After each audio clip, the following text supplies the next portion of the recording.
पिछले सत्र में हमने यह पढ़ा था कि शब्द ब्रह्म की जो काल शक्ति है वह स्वतंत्र शक्ति है और वही स्वतंत्र काल शक्ति समस्त जन्म स्थिति वृद्धि परिणाम क्षय विनाश आदि जो षट यानी छह सत्ता यानी पदार्थ मात्र के विकार या जो परिवर्तन होता है पदार्थों में उसका कारण बताई गई थी। तो काल शक्ति इन समस्त विकारों के पीछे कारण रूप रहती है। काल शक्ति की भी जब हम बात किए थे तो काल शक्ति भी हमने बताया था कि चर्चा की थी कि काल शक्ति की भी अपनी दो शक्तियां होती हैं, प्रतिबंध और अभ्युज्या।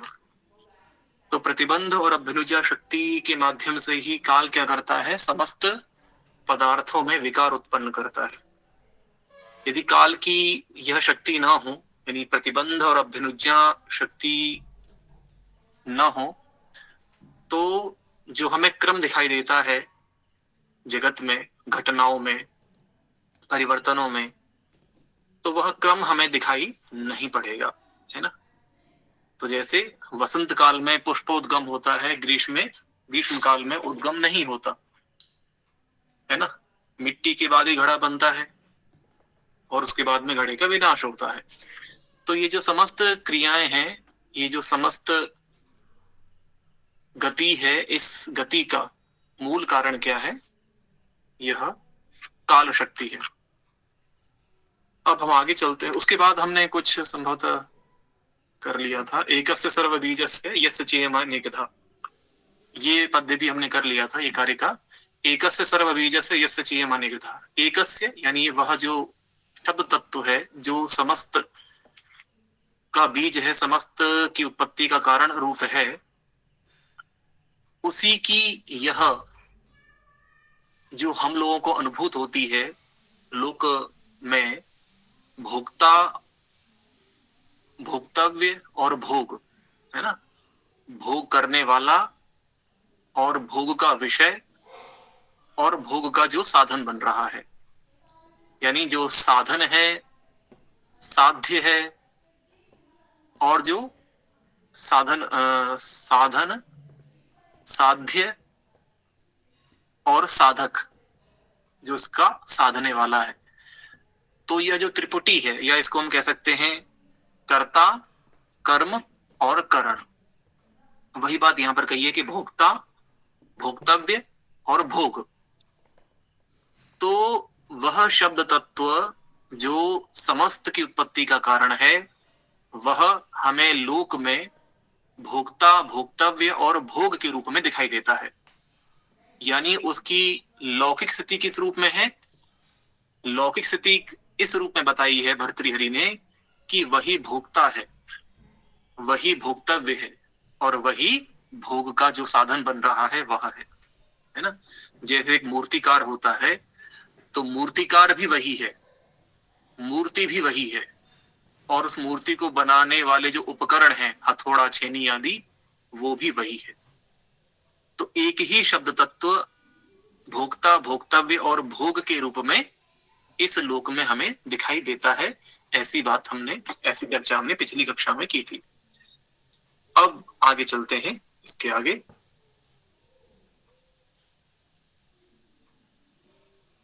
तो एकस्य सर्व बीजस्य यस्य चेयम अनेकधा भोक्तृभोक्तव्य रूपेण भोग रूपेण च स्थितिः, ये करने के उपरांत हमने उसके बाद किया था प्राप्त्युपायो अनुकारस्य तस्य वेदो महर्षि भी एकोपि अनेक वर्तमेव समाम्नाता पृथक पृथक। ये भी लगभग हमने कर लिया था, संभवतः पूरा कर लिया था क्या, नहीं, संभव है कि पूरा नहीं किया था हमने, कुछ बच गया था। कि हमने ये बात की थी कि उस शब्द ब्रह्म जिसकी चर्चा पूर्व कारिकाओं में की गई है, जिसकी शक्ति काल है और काल शक्ति के माध्यम से ही वह जन्म आदि विकारों को उत्पन्न करता है, यानी प्रत्येक जो सत्ता है वही शब्द ब्रह्म मूर्ति विवर्त और क्रिया विवर्त के रूप में हमें दिखाई देता है। और क्रिया विवर्त के माध्यम से जो मूर्ति विवर्त में परिवर्तन होते हैं, जन्म आदि, जन्म, स्थिति, लय, ये सब जो होते हैं, इसके पीछे कारण क्या होता है? काल शक्ति। काल शक्ति भी अपनी प्रतिबंध और अभ्युज्ञा शक्तियों के माध्यम से इस परिवर्तन को परिणाम तक पहुंचाती है। अब ऐसे शब्द ब्रह्म की प्राप्ति का उपाय क्या है? तो यहाँ पर उपाय बताते हैं कि प्राप्त्युपायो अनुकारस्य तस्य वेदो महर्षिभिः एकोप्यनेक वर्तमेव समाम्नातः पृथक पृथक। तो क्या कहते हैं? प्राप्त्युपायो अनुकारस्य तस्य वेदः। तो ये एक भाग है कि तस्य कस्य, जो पूर्व वर्णित शब्द ब्रह्म है, तस्य शब्द ब्रह्मणः प्राप्ति उपायः, उसकी प्राप्ति का उपाय, और अनुकार, अनुकार कह रहे हैं यहाँ पर अनुकरण को, यानी उसका एक तरह का रिफ्लेक्शन, प्रतिबिंब या छाया कह सकते हैं, यानी उस शब्द ब्रह्म की प्राप्ति का उपाय, और उसके साथ साथ उस ब्रह्म की यानी उस शब्द ब्रह्म की छाया या प्रतिबिंब या रिफ्लेक्शन जो है वह क्या है? वेद है। वेद का अर्थ क्या है यहाँ पर? वही जो वेद के नाम से प्रसिद्ध शब्द राशि है, उसी को यहाँ पर वेद कहा गया है। तो उस शब्द ब्रह्म की प्राप्ति का उपाय और उस शब्द ब्रह्म का रिफ्लेक्शन क्या है? वेद। और उस वेद को महर्षियों ने एकोपी अनेक वर्तमेव समाम्नातः पृथक पृथक, उस एक वेद को भी महर्षियों ने एक होते हुए भी, यानी वेद यद्यपि स्वयं में एक है, अखंड है, तथापि अनेक वर्तम इव, अनेक मार्ग के समान, है ना, जैसे एक किसी डेस्टिनेशन पर पहुंचने के लिए अनेक मार्ग होते हैं, किसी लक्ष्य तक पहुंचने के अनेक मार्ग होते हैं, उसी प्रकार से उस शब्द ब्रह्म की प्राप्ति के लिए यह अनेक मार्गों में बटा हुआ सा वेद का कथन अलग अलग पृथक पृथक रूप से किया है। तो महर्षियों ने एक ही वेद जो कि अखंड था, उसको शब्द ब्रह्म की प्राप्ति के अलग अलग मार्गों के समान उस वेद का अलग अलग रूप से कथन किया है। अलग अलग रूप से कथन क्यों किया है? जैसा कि मैंने पिछले सत्र में चर्चा की थी, क्योंकि प्रत्येक मनुष्य का सामर्थ्य भिन्न होता है ना। यद्यपि हमारी जो संख्या है समूह में वाक्य पदियम में, वो संभवतः बहुत, मुझे लग रहा है कोई रिक्वेस्ट कर रहा है, मैं अब ये एक समस्या है, एक मिनट रुकिएगा।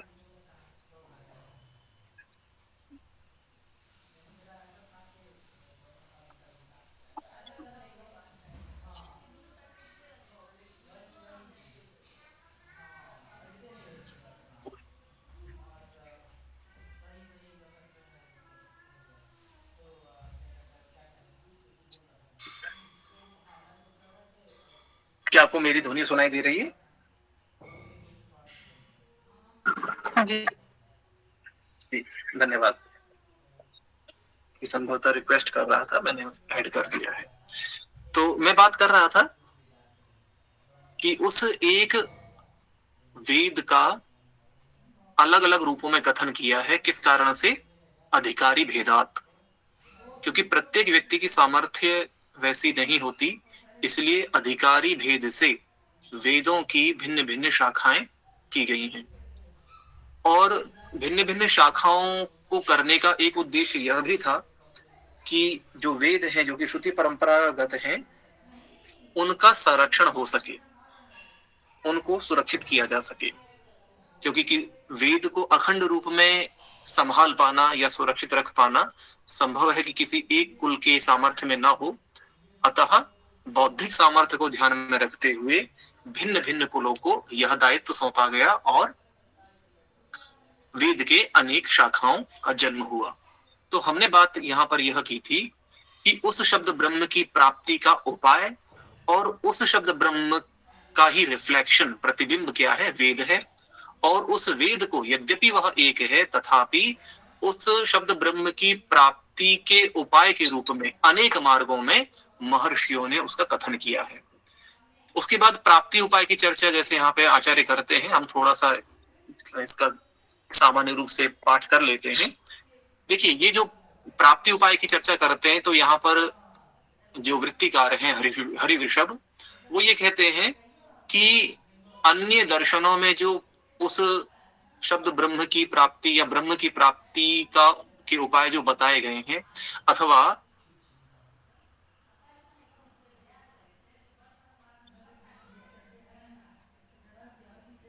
उस वेद यानी उस इस वेद के अतिरिक्त जो अन्य उपाय बताए गए हैं वो केवल प्रपंच मात्र हैं। यहाँ पर आगे चलकर कहेंगे, पहले यहाँ देख ले, ममाहम इति अहंकार ग्रंथि समतिक्रमः। तो कुछ दर्शन क्या कहते हैं कि भाई मैं और मेरा यह जो अहंकार ग्रंथि है, इससे यदि ऊपर उठ जाए तो प्राप्ति हो जाती है ना, शब्द ब्रह्म की प्राप्ति हो जाती है। और विकाराणाम प्रकृति भावापत्ति ही, जो विकार है यदि वो यानी समस्त जो हमारे चित्त के विकार हैं, अगर वो प्रकृति भावापत्ति यानी अपने मूल अवस्था में चले जाएं तो भी कार्य सिद्धि हो जाती है। वैकरण्यम यानी इंद्रियातीत हो जाते हैं तब भी। अब ही साधना परितृप्ति ही यानी बिना किसी बाह्य साधना के, है ना, बिना किसी बाह्य साधन के अगर हम आत्म संतुष्ट रहते हैं तो ये भी एक सिद्धि की बात है। आत्म तत्व आत्म कामत्व, यदि आत्म तत्व और आत्म कामत्व यानी आत्म तत्व में ही परिपूर्ण रूप से संतुष्ट रहना और आत्मा की ही कामना करना, अगर ये दो स्थितियां रहती हैं तो भी शब्द ब्रह्म की प्राप्ति होती है।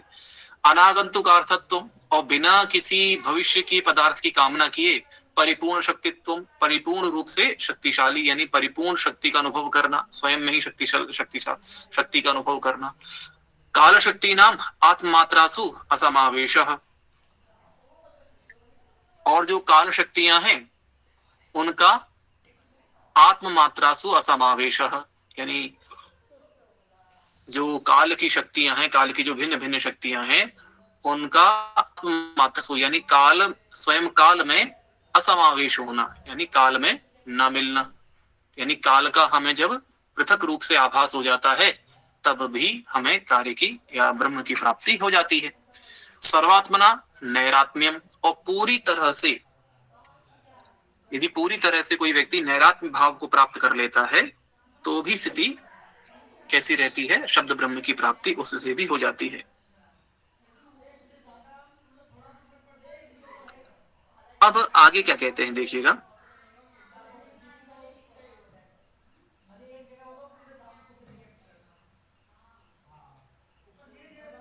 मुझे लगता है यहाँ पर काल शक्ति नाम आत्ममात्रा सुसमावेश ऐसा होना चाहिए, असमावेश तो नहीं होना चाहिए। ये देखेंगे, एतेषु परिपूर्ण शक्ति बत्वादृते सर्वेपि नकारात्मकाः। अब देखिए वृत्तिकार यहाँ पर क्या कहते हैं कि इन सभी उपायों में अगर हम परिपूर्ण शक्ति मत्ता को छोड़ दें, यानी स्वयं में परिपूर्ण शक्ति का अनुभव करना, यदि इसको छोड़ दें तो जितने भी भाव हैं वे सभी नकारात्मक हैं। यानी कुछ छोड़ने की बात करते हैं, कुछ कह सकते हैं कि जैसे इंद्रियातीत होना, तो इंद्रियों को छोड़ना, मम और अहंकार की ग्रंथि को छोड़ना, विकारों को छोड़ करके प्रकृति भाव, है ना, विकारों को छोड़ना तब प्रकृति भाव की प्राप्ति होगी। तो ये जितने भी उपाय बताए गए हैं वे सभी नकारात्मक हैं यानी निषेधात्मक हैं। प्राप्तिस्तु स्वीकारात्मिकेव भवितुमर्हति, ठीक है, लेकिन शब्द तत्व की प्राप्ति कैसी होनी चाहिए, स्वीकारात्मक होनी चाहिए। तथा अप्रतिष्ठित ब्रह्मणो दुर्बोधत्वात् अविस्पष्ट स्वरूपत्वाच्च एवेते प्राप्ति विकल्पा नकारात्मकाः। इसलिए वो जो अप्रतिष्ठित ब्रह्म है उसकी बात कर रहे हैं, वेदांत के ब्रह्म की बात कर रहे हैं, उसके दुर्बोध होने से और अविस्पष्ट होने से क्या है, ये प्राप्ति विकल्प कैसे हो गए, नकारात्मक हो गए, यानी किसी को पता ही नहीं कि स्वरूप क्या है उसका। यानी जैसे वैयाकरण कह रहे हैं, उन्होंने शब्द ब्रह्म का स्वरूप सुनिश्चित कर लिया है कि ऐसा है शब्द ब्रह्म, ठीक है, बाकी दर्शनों में उसकी प्रतिष्ठा नहीं हो पाई है, यानी उसका स्वरूप कैसा है, ठीक है, निषेध परक नीति नीति हम ये समझते हैं कि उपनिषद में भी ये वाक्य आता है, तो वहां पर किसी भी प्रकार के स्वरूप की प्रतिष्ठा न होने के कारण ब्रह्म का स्वरूप दुर्बोध बना हुआ है और उससे जितने भी ये प्राप्ति विकल्प हैं वो सब नकारात्मक हो गए हैं। अप्राप्तो अपाये वापि प्राप्ति संतोष रूपा अविस्पष्टा एव, ठीक है, अप्राप्तो अपाये वापि, और यदि अप्राप्ति अपाय को हटा भी देते हैं तो प्राप्ति संतोष रूपा, तो जो प्राप्ति रूप उपाय है वो भी अस्पष्ट से ही है ना। मान लीजिए कोई अगर उपाय ऐसा है जो अप्राप्ति वाला या अपाय वाला नहीं है तब भी जो प्राप्ति वाला उपाय है जो सामने दिखाई दे रहा है ना, वह भी कैसा अविस्पष्ट सा ही है ना। एतेषाम शब्द ब्रह्मणः प्राप्ति रूपता नैव संभवति। फिर कहते हैं कि इन उपायों के माध्यम से, इन विकल्पों के माध्यम से शब्द ब्रह्म की जो प्राप्ति रूपता है वह संभव नहीं हो सकती है। शब्द तत्व तो शब्द स्वरूपेण जगत कारणम, क्योंकि शब्द तत्व क्या है, शब्द के स्वरूप से ही जगत का कारण है। अथवा ज्ञात्री रूपेण वह, अथवा ज्ञाता के रूप में वह इस समस्त जगत का कारण है। यानी इस जगत को, जगत का कारण वह कैसे है, शब्द स्वरूप से, यानी उसका स्वरूप ही कैसा है, शब्दात्मक है ना। अथवा कैसा है, ज्ञातृत्व है उसके अंदर। ज्ञातृत्व का अभिप्राय क्या है कि वह यह जानता है। अब जानने में क्या है, बोध है, बोधत्व आपत्ति होती है ना, बोध आता है। तो जब वह बोध आएगा तो बोध भी कैसा है, शब्दात्मक है। जो भी ज्ञान होता है वह शब्दात्मक होता है। तो इसलिए वह शब्द तत्व ही समस्त जगत का कारण है, चाहे शब्द स्वरूप से मान लीजिए या उसे ज्ञाता के रूप में मान लीजिए। शब्दात्मकतया ज्ञानात्मकतया व वेदस्तस्य प्राप्ति उपायः। अब चाहे वेद को आप शब्दात्मक कहें या ज्ञानात्मक कहें। शब्दात्मक कैसे, जैसे अग्निमीडे पुरोहितम यज्ञस्य देवम मृत्युजम होतारम रत्नधातमम। यह जो मंत्र है यह स्वयं में कैसा है, अगर इसे हम शब्दात्मक मानते हैं तो भी यह फलदायी है। वेद शब्दा नियत पूर्वम अधिताः फलवंतो भवन्ति, ऐसा भाष्यकार का वचन आता है कि वेद के शब्दों को यदि नियम पूर्वक केवल पाठ मात्र भी किया जाए तो भी उनसे फल होता है ना। तो वेद शब्दात्मक तो है ही, ये तो हमें पता ही है, लेकिन ज्ञानात्मक भी है। यानी अगर वेदार्थ को आप समझेंगे, पढ़ेंगे, तो उस रूप में भी वेद क्या है, ज्ञानात्मक है। तो वेद चाहे शब्दात्मक हो या ज्ञानात्मक हो, दोनों ही रूपों में क्या है, वे तस्य तस्य कस्य शब्द ब्रह्मणा प्राप्ति उपायः, दोनों ही रूप में वेद उस ब्रह्म की प्राप्ति का उपाय बनता है। ठीक है, मुझे लगता है इतनी बात स्पष्ट हो गई होगी। मैं बीच बीच में देख लेता हूँ कोई आगंतुक अगर कोई हो तो।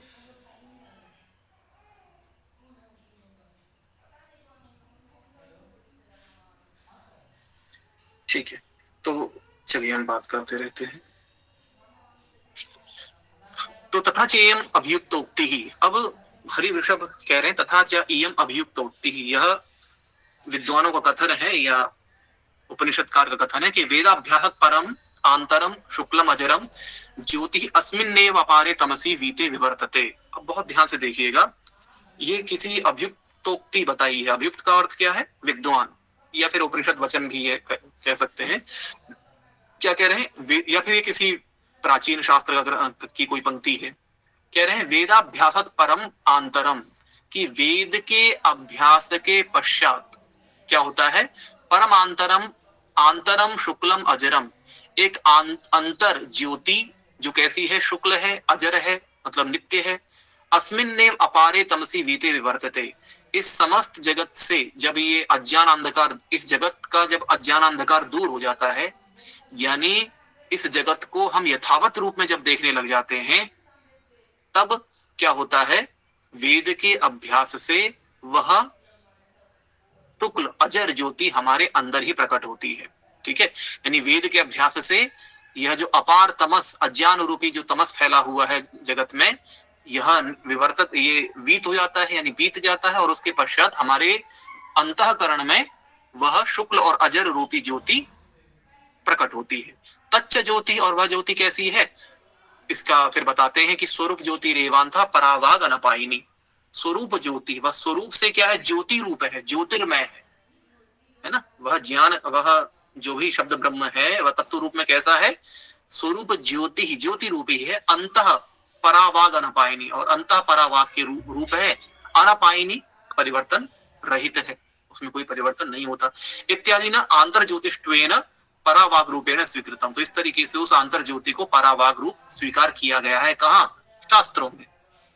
ठीक है, तो उस आंतर ज्योति को, तो वही कहा ना कि वेद के अभ्यास के पश्चात वह आंतर ज्योति हमारे अंदर प्रकट होती है। क्यों, क्योंकि उससे जो अज्ञान आवरण है वह हट जाता है और वह आंतर ज्योति प्रकट होती है। तो वही कह रहे हैं कि वेद को चाहे आप शब्दात्मक रूप से मानो चाहे अर्थात्मक रूप से मानो, दोनों ही स्थितियों में वेद क्या करता है, उस शब्द ब्रह्म की प्राप्ति का उपाय बनता है। तदेतस्य आंतर्ज्योति रूपस्य ओमित्येकाक्षरात्मकस्य शब्दतत्वस्य प्राप्त्युपायो वेदः। अब देखिए एक महत्वपूर्ण बात यहाँ पर आ रही है, तदेतस्य आंतर्ज्योति रूपस्य, वह जो आंतर्ज्योति रूप है, और ओम इति एकाक्षरात्मकस्य, जिसका स्वरूप कैसा है, ओम है, स्वरूप कैसा है उसका, ओम। तो यह जो प्रणव रूपात्मक है, प्रणव अक्षरात्मक है, वह शब्द तत्व तस्य प्राप्त्युपायो वेदः, उस प्रणवात्मक, उस ओम इति एकाक्षरात्मक शब्द तत्व का प्राप्ति उपाय क्या है, वेद है। और जो विभिन्न दर्शनों ने जो बात कही है, सलिल एवेको दृष्टाद्वैत, है ना, कि यह जल है जो कभी हिम रूप में दिखाई देता है, कभी बूंद के रूप में दिखाई देता है, कभी किसी अन्य रूप में दिखाई देता है। तो सलिल, यह समस्त जैसे सलिल कहलाता है, जल कहलाता है, उसी प्रकार से भिन्न भिन्न रूपों में प्रकट होने वाला जगत कैसा है, वस्तुतः अद्वैत रूपी शब्द ब्रह्म ही है, क्षमा करें, ब्रह्म है, अद्वैत है, यानी ये समस्त जगत कैसा है, उस ब्रह्म का विवर्त है। ऐसा कौन कहते हैं, वेदांती कहते हैं। अब द्वैतवादियों की बात करते हैं। अद्वैतवादियों की बात हो गई सलिलेवे को, यहाँ द्वैतवादियों की बात करते हैं।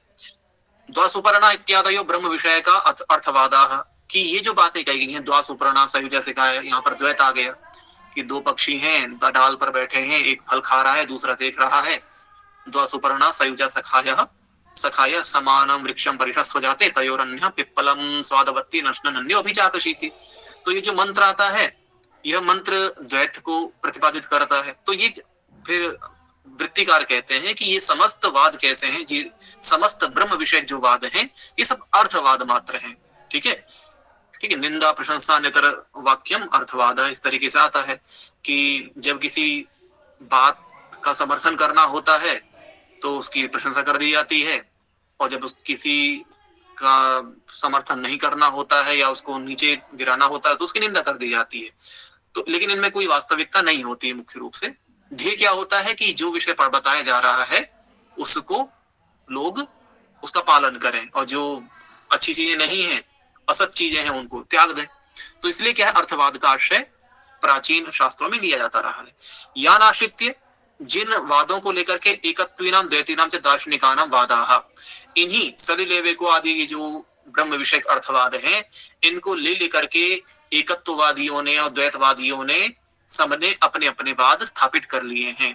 तो देखा जाए तो हरिवंश थोड़ा नाराज दिख रहे हैं बाकी लोगों से, ये क्या आडंबर खड़ा कर दिया है। कोई एकत्व, कोई अद्वैत कहता है, कोई द्वैत कहता है, कोई त्रैत कहता है, खैर त्रैत तो स्वामी दयानंद कहते हैं, विशिष्टाद्वैत कहता है, कोई शुद्धाद्वैत कहता है, कोई द्वैताद्वैत कहता है ना।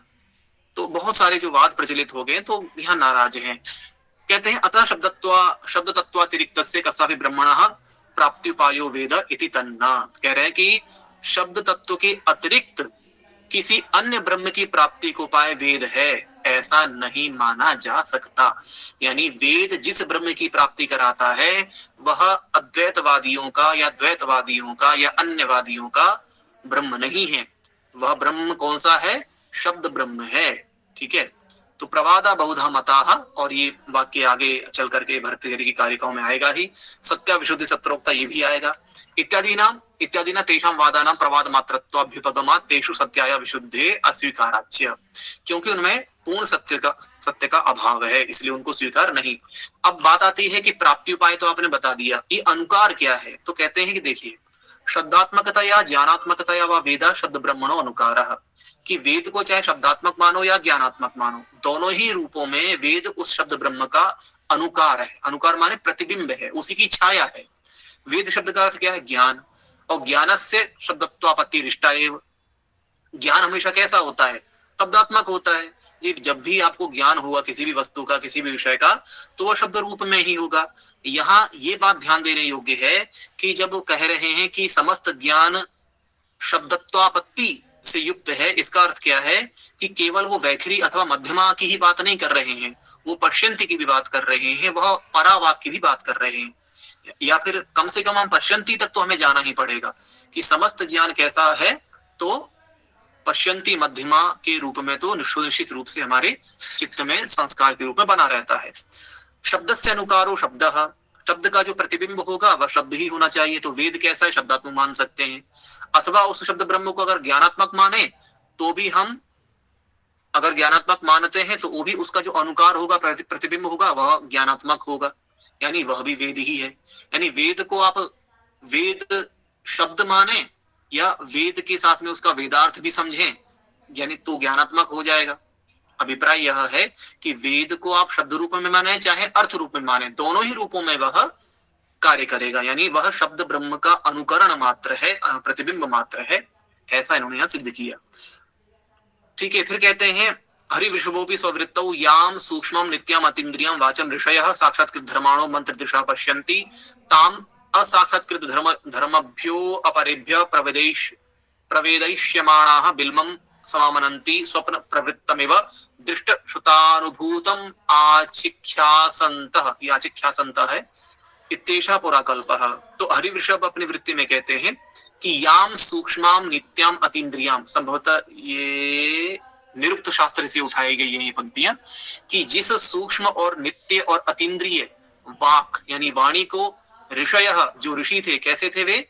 साक्षात्कृत धर्मा, जिन्होंने साक्षात कर लिया था, किसको? धर्म को, जिन्होंने धर्म को साक्षात किया था, मानते नहीं थे, नारे नहीं लगा रहे थे, उन्होंने बस धर्म का साक्षात कर लिया था। तो ऐसे साक्षात करने वाले मंत्र दृशः पश्यन्ति, मंत्र दृष्टा ऋषि देखते हैं, ठीक है, यानी उस वाक का, परावाक का, जो कि सूक्ष्म है, नित्य है, इंद्रिय है, उसका साक्षात कौन करते हैं? मंत्र दृष्टा ऋषि करते हैं। और वे मंत्र दृष्टा ऋषि असाक्षात्कृत धर्मभ्यो अपरेभ्य, जिन्होंने धर्म का साक्षात नहीं किया है, जो अज्ञानी हैं, ऐसे लोगों को प्रवेदयिष्यमाणाः, उनको समझाने के लिए, उस नित्य वाक का स्वरूप समझाने के लिए बिल्मम समामनन्ति, बिल्म का अर्थ है खंड, विभाग, है ना, खंडशः मतलब अलग अलग टुकड़ों टुकड़ों में उनको बताते हैं। किनको बताते हैं? जिनकी बुद्धि उस सूक्ष्म तत्व को, सूक्ष्म वाक को ग्रहण करने में समर्थ नहीं है, ठीक है ना। स्वप्न प्रवृत्तमिव दृष्ट श्रुतानुभूतम आचिख्यासन्त इत्येषा पुराकल्प, जैसे स्वप्न देखने वाला व्यक्ति अपने दृष्ट और श्रुत अनुभूति को जब दूसरों को बताना चाहता है तो वह क्या करता है? अलग अलग रूपों में बताता है, यानी लौकिक उदाहरण लेगा कि अरे लोक में ऐसा होता है ना, जैसे ऐसा होता है तो वैसा मेरे स्वप्न में हुआ। इत्येषा पुराकल्प, ऐसा पुराकल्प माने प्राचीन काल से मानते आ रहे हैं, ठीक है। इसीलिए तो वेदों में हमें जो विभिन्न प्रकार की उपमाएं दिखाई देती हैं, कहीं दृष्टांत दिखाई देते हैं, कहीं संवाद दिखाई देते हैं, ठीक है। वस्तुतः ये संवाद क्या है कि ये बहुत गंभीर आध्यात्मिक तत्वों को प्रकट करने वाले हैं, पर क्योंकि वेदों को कर्मकांड तक सीमित कर दिया गया तो इसलिए उनकी कोई महत्ता वर्तमान काल में विशेष रूप से नहीं बची है। यानी वेद केवल कर्मकांड परक यदि हो गए तो सीमित हो गए, एकांगी हो गए ना। तो लेकिन यहाँ पर ये कह रहे हैं, तो यहाँ पर इति पुराकल्पम अनुस्मारय नित्याया अतीन्द्रियाया वाचो बिल्म रूपम वेदानुपूर्वी निरूपयति स्वप्न वृत्तवत्। इसी प्रकार से अब ध्यान दीजिएगा कि जो वेदानुपूर्वी है, यानी वेदों के जो मंत्र हैं, अनुपूर्वी शब्द का अर्थ क्या है? कि जो अनुपूर्वी वाले शब्दों का, मंत्रों के शब्दों का और शब्दों में भी अक्षरों का जो एक सुनिश्चित क्रम है उसे कहते हैं अनुपूर्वी। तो वेद की जो अनुपूर्वी है, यानी मंत्रों का जो क्रम है या पदों का जो क्रम है, वह क्या है? पुराकल्पम अनुस्मारयन, उस पुराकल्प में जो हुआ था, यानी जो साक्षात्कृत धर्मा ऋषियों ने दूसरों को उपदेश दिया था, उसी को अनुस्मरण करते हुए, उसी का अनुकरण करते हुए उस नित्य अतीन्द्रिय वाक को बिल्म रूप में यह वेदानुपूर्वी क्या करती है? निरूपयति, निरूपित करती है स्वप्न वृत्तवत, है, स्वप्न के वृत्त के समान। एतेनापि वाक् ब्रह्मणः एवानुकारो वेद इति सिद्ध्यति, इससे भी वाक् ब्रह्म का, शब्द ब्रह्म का अनुकरण वेद है, यह सिद्ध होता है, ठीक है ना।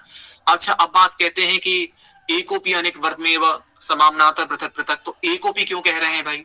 तो कहते हैं कि यथा देश भेदात भाषा भेदाच्च एकाभिधेयत्वेन वाक्यस्य एकत्वम न निवर्तते, यानी देश भेद से या भाषा भेद से यदि अभिधेय एक है, यानी मैं जाना चाहता हूं किसी को, आई वॉन्ट टू गो, ठीक है, अहम गंतुम इच्छामि, अहम जिगमिषामि, तो यदि मैं भिन्न भिन्न भाषाओं का प्रयोग करता हूं किंतु मेरा अभिधेय क्या है?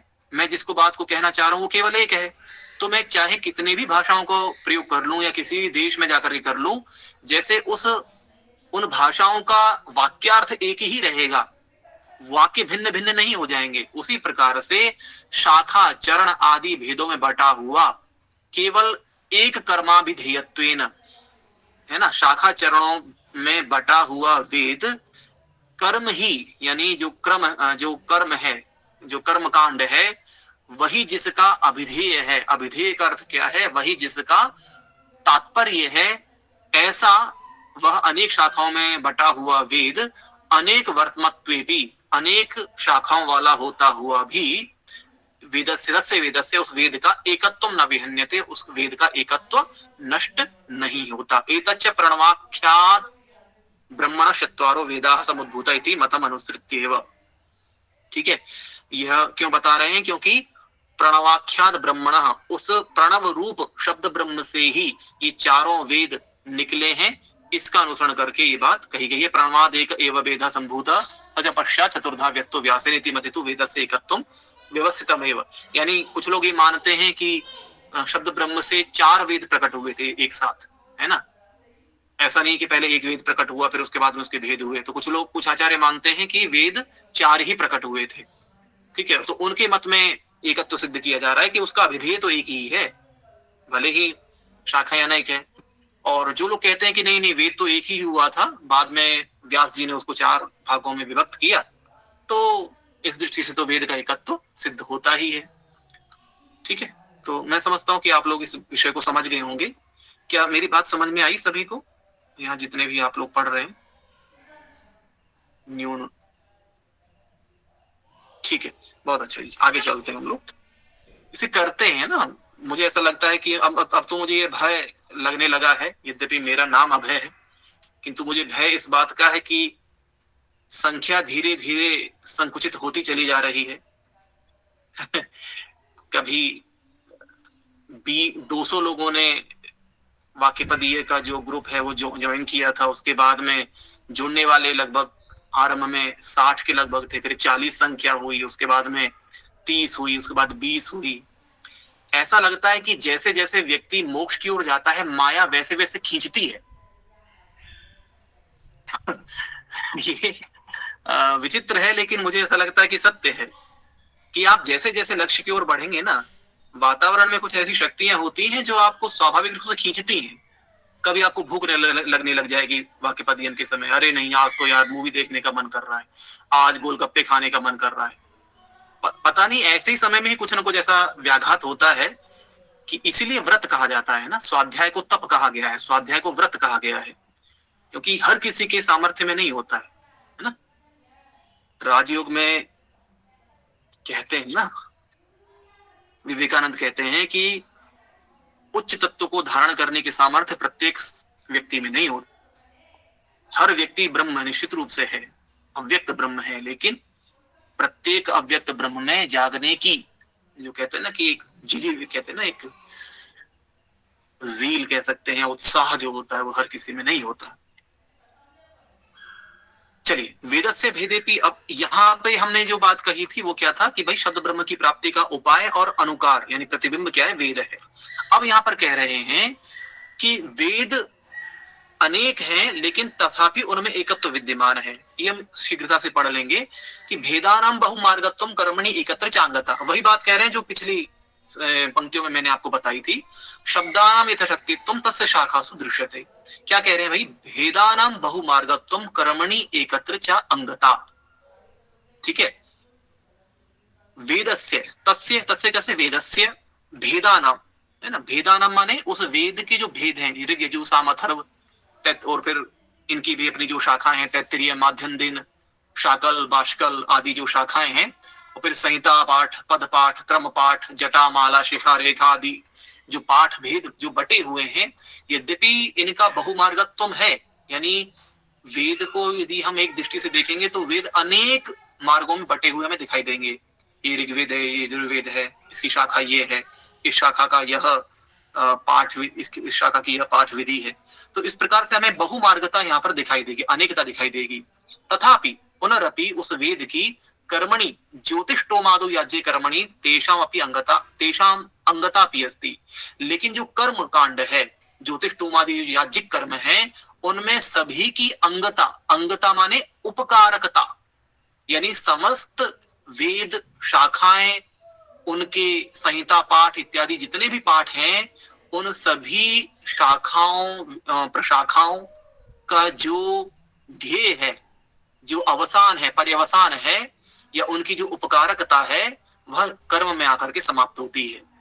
यानी समस्त शाखाओं में बटा हुआ वेद ज्योतिष्टोमादि याज्ञिक कर्मों में आकर के उनकी उपकारकता एक समान है।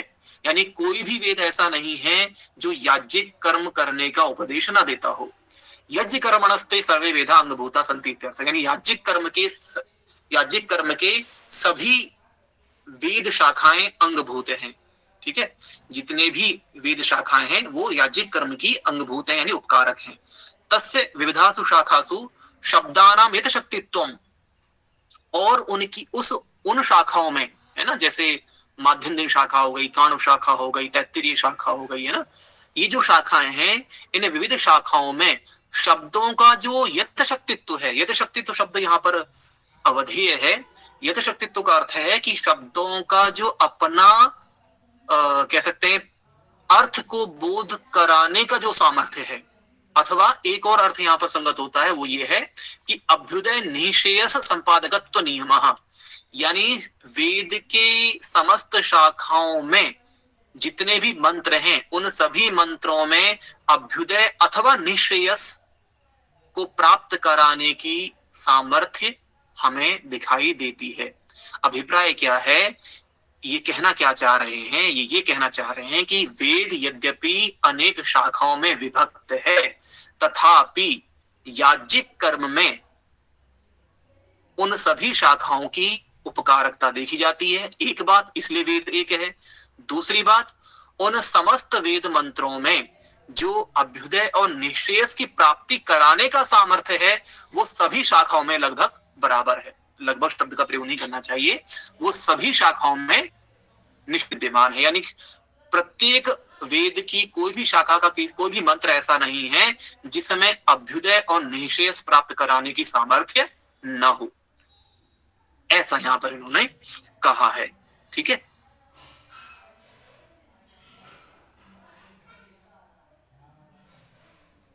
ये भी वही बात कह रहे हैं जो मैंने आपको बताई है। स्मृतयो बहुरूपाश्च दृष्टादिष्ट प्रयोजनाः तमेवाश्रित्य लिंगेभ्यो वेद विद्धि प्रकल्पिताः स्मृतीनां वेद मूलकत्वम्। अब यहाँ पर जो स्मृतियां हैं वो भी सभी वेद वाली ही हैं, वेद ही उनका मूल है, ऐसा यहाँ पर सिद्ध कर रहे हैं।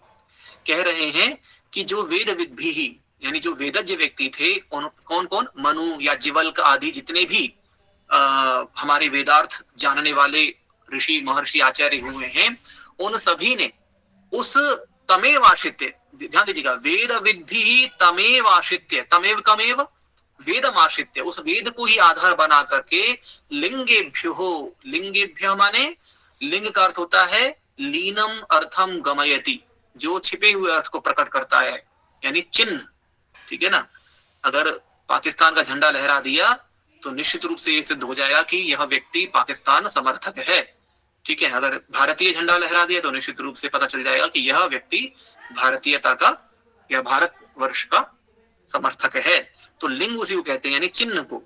तो उस लिंगेभ्य, यानी वेदज्ञों ने वेद को ही आधार बना करके उन वेदों में दिखने वाले जो चिन्ह थे, ध्यान दीजिएगा, मंत्र के मंत्र नहीं उठाए हैं, वेदज्ञों ने वेद मंत्रों में उन सूक्ष्म चिन्हों को पकड़ा है, और उन सूक्ष्म चिन्हों को पकड़ करके तत्तद अभिप्राय बोधक संकेतेभ्य, उन अभिप्राय, यानी जो अभिप्राय उन संकेतों का था, उन अभिप्राय बोधक संकेतों से, ठीक है, क्या किया, दृष्टादृष्ट प्रयोजनाः, जिनका दृष्ट प्रयोजन भी है और अदृष्ट प्रयोजन भी, यानी जो प्रत्यक्ष फल वाली भी हैं और कुछ अप्रत्यक्ष फल वाली भी हैं, ऐसी स्मृतियां निर्मित की।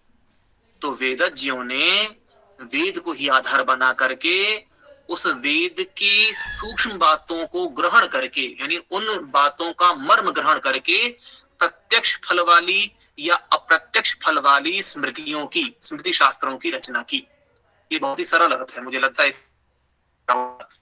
तो इस क्या बताया कि जो स्मृतियां हैं वे भी क्या हैं वेद मूलक ही हैं, यानी उनका मूल भी क्या है, वेद ही है।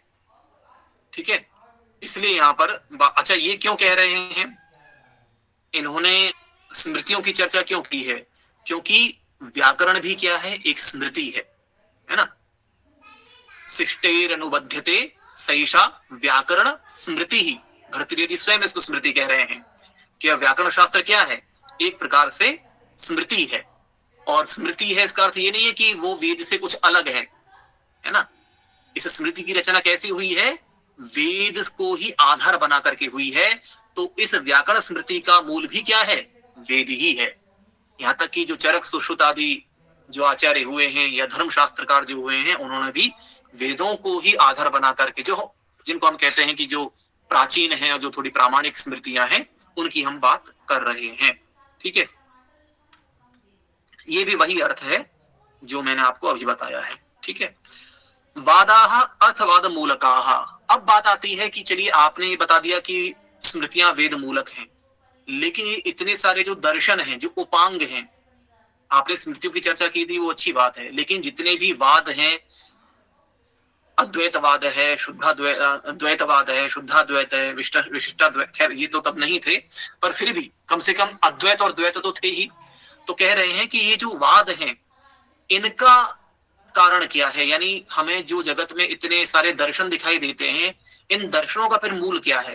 क्योंकि आपने तो हमें ये बता दिया कि शब्द ब्रह्म ही समस्त का मूल है, और काल शक्ति इत्यादि वो सारी व्याख्या आपने कर दी। लेकिन जो अद्वैतवाद हमें दर्शनों में दिखाई देता है, द्वैतवाद जो हमें दिखाई देता है दर्शनों में, न केवल दर्शनों में, जो उपनिषदों में जो हमें दिखाई देता है, जिसको कोट करते हैं तत्त दर्शनावलंबी, उन दार्शनिकों के वादों का क्या मूल है। तो कहते हैं कि वो जितने भी वाद हैं, चाहे वो अद्वैतवाद हो चाहे वो अद्वैतवाद हो, वो सभी वाद कैसे हैं, अर्थवाद मूलक हैं।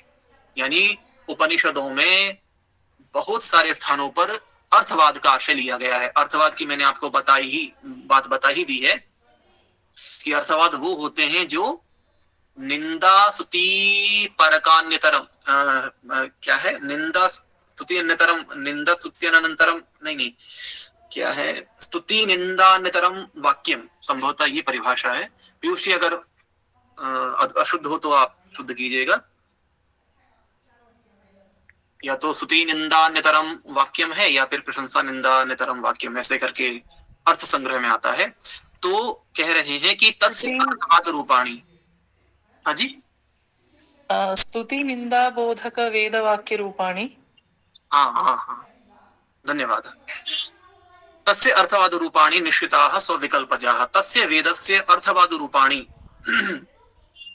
तस्य वेदस्य अर्थवाद रूपाणी निश्चिताः, रूपाणी इति द्वितीयांतम वर्तते, है ना।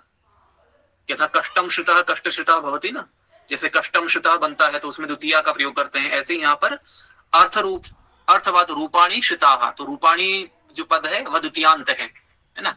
रूपम रूपे रूपाणी, रूपम रूपे रूपाणी, तो रूपाणी जो बहुवचन का है वह है यहाँ।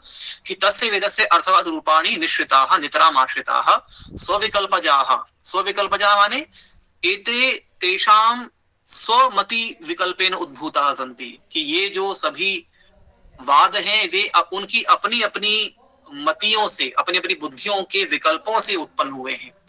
उनके अपनी मतियों के, अपनी बुद्धियों के यथार्थ नहीं है ये, क्या है, ये विकल्प हैं, संकल्प नहीं है, विकल्प हैं। तो मति विकल्प हैं। तेभ्य मति विकल्पेभ्य एते वादाः उद्भूताः। के वादाः, एकत्वीनां ब्रह्मेकत्ववादीनां द्वैतीनां अनेकत्ववादीनां वा ये प्रवादाः। प्रवादाः माने कह सकते हैं कि जो सेक्ट्स हैं, या फिर ये कह सकते हैं कि जो क्या बोलते हैं, प्रवाद, प्रवाद शब्द का अभिप्राय क्या होता है,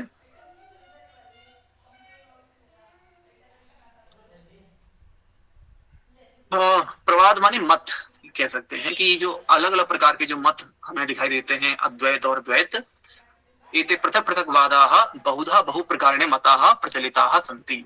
ठीक है, तो कैसे देखिए, जैसे यहाँ पर इसको पढ़ लेते हैं शीघ्रता से। अर्थार्थो प्रयोजनार्थो वा वादो अर्थवादः, है ना, किसी निमित्त के लिए, किसी प्रयोजन के लिए जो वाद होता है अर्थवाद कहते हैं। स्तुत्यादि प्रयोजनम अनुद्दिश्य, क्षम्यतां, स्तुति आदि प्रयोजनम उद्दिश्य प्रस्तुते अप्रस्तुत धर्मारोपेण उपवर्णनमिति यावत्, है ना, स्तुत्यादि प्रयोजनम उद्दिश्य तु प्रस्तुते अप्रस्तुत धर्मारोपणम तस्य उपवर्णनम किं भवति, अर्थवादः भवति। यथा असद्वा इदमग्र आसीत्, अब इसकी शतपथ ब्राह्मण का एक वचन ले लिया है, असद्वा इदमग्र आसीत्। अब यह जो वाक्य है यह शतपथ ब्राह्मण का है, जिसको अद्वैतवादियों ने अद्वैत परक माना है। लेकिन यहाँ पर वृत्तिकार कह रहे हैं कि इदम अग्नि चैन स्थान वर्णम, कि यह जो असद्वा इदम अग्र आसीत कहा गया है ये अग्नि चैन स्थान का वर्णन है। और ये क्या कहता है, इदम स्थानम अग्नि चैनात् पूर्वम असद आसीत, अर्थात अग्नि चैन से पूर्व यह स्थान असत था। असत माने अनुपयुक्त था। जब हमने इसमें वेदी बनाने का नहीं विचार किया था तब तक यह स्थान कैसा था, अनुपयुक्त था, है ना। इदम वाक्यम जगता सत्ता भाव परकम प्रकल्प्य ब्रह्मेकत्व प्रवाद प्रचलित। अब इस एक वाक्य को लेकर के, यानी असद्वा इदम अग्र आसीत, इस वाक्य को लेकर के जगता सत्ता अभाव परकम, जगत की सत्ता का अभाव परक प्रकल्प्य ब्रह्मेकत्ववाद प्रवाद प्रचलित, कि इस एक वाक्य को लेकर के उन्होंने जगत के संदर्भ में इसका विनियोग किया और जगत की सत्ता का अभाव मान करके ब्रह्मेकत्ववाद प्रचलित हो गया। नित्यश्च अनित्याश्च मात्रा योनिः यासु रूपी चारूपी च स्थूलम च सूक्ष्मम चेतम भुवनम विषक्तम द्वासुपर्णा सयुजा सखाय इत्यादीनि वाक्यानि च स्वविकल्पानुसार प्रकल्प्य द्वैतीनां प्रवाद। द्वासुपर्णा यह मंत्र ले लिया तो द्वैतवाद प्रचलित हो गया। ठीक है ना। तो ये यहाँ पर बात इन्होंने कही है कि ये जो समस्त चीज बातें हैं ये सब क्या है, ये समस्त वाद कैसे हैं, केवल वाद मात्र हैं। वाद का अभिप्राय क्या है, केवल विकल्प मात्र हैं। इनका कोई अस्तित्व नहीं, इनमें कोई सत्यता नहीं है, इनमें कोई सत्व नहीं है, सत्य तत्व नहीं है कह सकते हैं। और कैसे ही स्वविकल्पजाः विकल्पेन स्व मति उद्भूताः व्याकरणमेव सत्याविशुद्धि। अब कह रहे हैं कि व्याकरणमेव सत्याविशुद्धि, सत्याविशुद्धि सत्रोक्ता विद्येवेक पदागमा युक्ता प्रणव रूपेण सर्ववादा विरोधिनी। अब इन सभी वादों का खंडन करके कह रहे हैं कि इन सभी वादों में एकमात्र व्याकरण ही क्या है, सत्य और विशुद्ध रूप से विद्यमान एकमात्र विद्या है। ठीक है, क्या कह रहे हैं कि जो बात स्मृतियों के बारे में कही, जो दृष्टादृष्ट प्रयोजन है, द्वैताद्वैत जो बहुविध जो प्रवाद थे उनके बीच में तत्रोक्ता है ना, तत्र में तेषां मध्ये, तेषां द्वैताद्वैतीनां बहुविध प्रवादानां मध्ये किम प्रणव रूपेण ओम इति एकाक्षरेण युक्ता सहिता सर्ववादा अविरोधिनी, है ना, समस्त वादों का अविरोध जिससे है, किसी भी वाद से विरोध नहीं है, वर्तमाना सर्ववादी भी मान्यता, और समस्त वादियों के द्वारा जो मानी गई है, एक पदागमा, एक पदम ओंकार रूपम आगम उद्गमो यस्याह, यानी ओंकार एव आगमः यस्याह, एकम एक पदा है ना, एक पदागमा विद्या, एक पदागमा विद्या का अस्ति व्याकरणम। एक पदागमा इति किमर्थम उक्तम, एक पदागमा क्यों कहा गया है, क्योंकि एक यानी ओंकार रूप एक पद है ना, एक पद माने ओंकार रूप एक पद ही जिसका आगम है, उद्गम है, यानी ओंकार रूप से ही जिसकी उत्पत्ति हुई है, ऐसी एक पदागमा विद्या ही कैसी है, सत्या, वास्तविक है, विशुद्धि माने उसमें कोई दोष मिश्रित नहीं है। तादृशी विद्या किम अभवत्, सर्वैः स्वीकृता उक्ता वा, है ना, सत्या विशुद्धि तत्र उक्ता, का उक्ता, विद्यैवेक एक पदागमा विद्या, कीदृशी सा, सर्ववादा अविरोधिनी, परं च प्रणव रूपेण या युक्ता अस्ति। तादृशी विद्या एक पदागमा या सत्या अस्ति, विशुद्धि वर्तते, सा उक्ता कैः बुधैः इति शेषः। ठीक है, तो समस्त वादों से जिसका अविरोध है, कोई विरोध नहीं है, प्रणव ओंकार से जो युक्त है, ठीक है, एक पदागमा है, ओंकार से ही जिसकी उत्पत्ति हुई है, सत्य है, विशुद्धि है, ऐसी व्याकरण विद्या क्या है, एकमात्र सत्य है और विशुद्धि से युक्त है। ठीक है, एक पदागम विद्याचा व्याकरण स्मृति सर्वथा संहृत क्रमम शब्द तत्वम तद एव एकम एक पदम आगमो यस्याह। अच्छा, एक पदागमा का एक और कर रहे हैं, ये यहाँ पर वित्पत्ति प्रदर्शित कर रहे हैं कि सर्वथा संहृत क्रमम शब्द तत्वम, संहृत क्रमम शब्द तत्वम तद एव एक पदम आगमो यस्याह, यानी शब्द तत्व ही जिसका एकमात्र उत्पत्ति स्थल है, ऐसी सा व्याकरण विद्या पश्यन्त्याम मध्यमायां वा ओमिति नादस्वरूपेण प्रणवेन युक्ता सर्वोपकारकत्वात् सर्ववादा विरोधिनी, है ना। प्रथमे ही विद्वांसो वैयाकरणाः व्याकरण मूलत्वात् सर्व विद्यानां, ये कौन कहते हैं, ये कहते हैं आनंदवर्धन। ठीक है, तो यही बात मुझे ऐसा लगता है कि उन्होंने ये बात पढ़ ली होगी कि भर्तृहरि इतना जोर शोर से कह रहे हैं, तो अब क्या अपना विशेष कुछ ग्रहण करें, उसी बात का समर्थन कर देते हैं। तो उन्होंने भी वही कह दिया कि प्रथमे ही विद्वांसो वैयाकरणः, क्योंकि यहाँ पर ये बात कह रहे हैं ना कि सर्व विद्यानां मूलत्वात्, क्योंकि समस्त जो विद्याएं हैं वो समस्त विद्याएं कहाँ से आरंभ होती हैं, शब्दात्मिका हैं। समस्त विद्याओं का जो मूल स्वरूप है वह क्या है, शब्दात्मक है।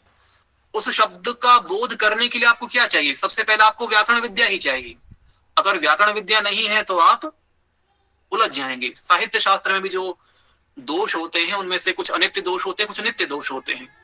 तो दूषवत्व, कटुत्व, है ना, ये सब जो दोष गिनाए गए हैं ये सभी क्या नित्य दोष हैं। अगर ये हैं तो थोड़ा सा काव्य तो घट जाएगा, लेकिन नित्य दोष जो है वो क्या है, जैसे व्याकरण दोष, अगर आप व्याकरणिक दोष हो रहा है आपके पद में तो वह नित्य दोष है जिससे काव्यत्व की हानि सुनिश्चित है।